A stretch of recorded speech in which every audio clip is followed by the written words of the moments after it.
هي المعلقه وازاي البيت كله هيحل بقه.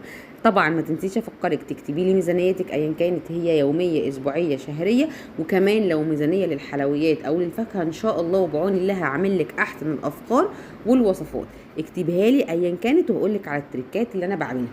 بصي يا ست الكل، البطاطا دي البطاطا في السوق ب 12 و15، انا جبت الرفيعه دي ب 10 جنيه. جيبي بقى كيلو، جيبي 2 كيلو، جيبي كيلو ونص زي ما انت عايزه وزي ما انت حابه. مسكتها غسلتها وشلت فيها كل الحاجات اللي مش لطيفه، ونص كوبايه ميه عليها معلقتين كبار من السكر زي ما انت شايفه كده.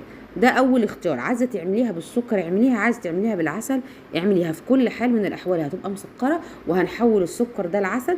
اهم حاجه لو هتعمليها بالسكر دوبي العسل في السكر فيها كويس قوي، هياخد منك شويه وقت في التقليب. انا حاولت ابينك على قد ما اقدر عشان يتحول معاكي لعسل.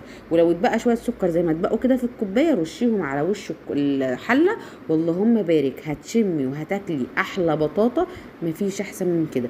وب 10 جنيه، يعني لو انت زوج وزوجه هتجيبي كيلو ب 10 جنيه، بما اننا 4 افراد فانا بجيب 2 كيلو، كيلو ونص، ما بجيبش اقل من كده. وبعد ما بدلق الكلام ده كله بديها تقلبتين. بما ان انا كنت عامله كميه كبيره، الكلام ده لو انت عامله كيلو بس. بما ان انا عامله 2 كيلو كان عندي شويه شربات، شربات بسبوسه، شربات كنافه، ايا كان الشربات، عسل ابيض، اي حاجه انت تقدري تحطيها. انا عملت الطريقتين قدامك عشان اقول لك تقدري تعملي ده وتقدري تعملي ده. حطيت كمان معلقتين من عسل الكنافه اللي كان عندي موجود من شهرين كده ولا حاجه، بقى له شويه في باب التلاجة، وهرشهم على الوش وهديها تقلبتين. وهي نص كوبايه الميه اللي حطينا بيها السكر هي اللي هتسويها. وولعت عليها البوتاجاز، وكمان كان عندي شويه محشي. يعني كل اللي انا جبته في اليوم ده 15 جنيه بطاطا، مش اكتر من كده. وشغلت عليها النار على نار عاليه. اول ما تبدا الميه بتاعتها تتبخر هوطي عليها عشان يتحول معانا العسل.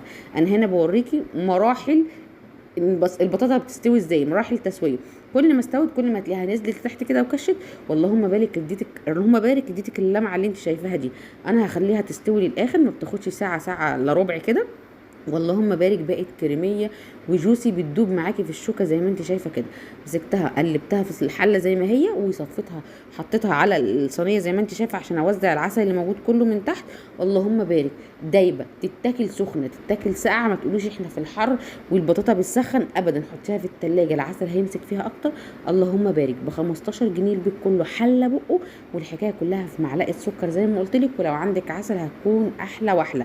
وقلبيها وما تنسيش كمان لو عايزه تديها لون في تحت الشوايه مع العسل هتبقى احلى. بس انا استكفيت جدا زي ما انت شايفه كريميه.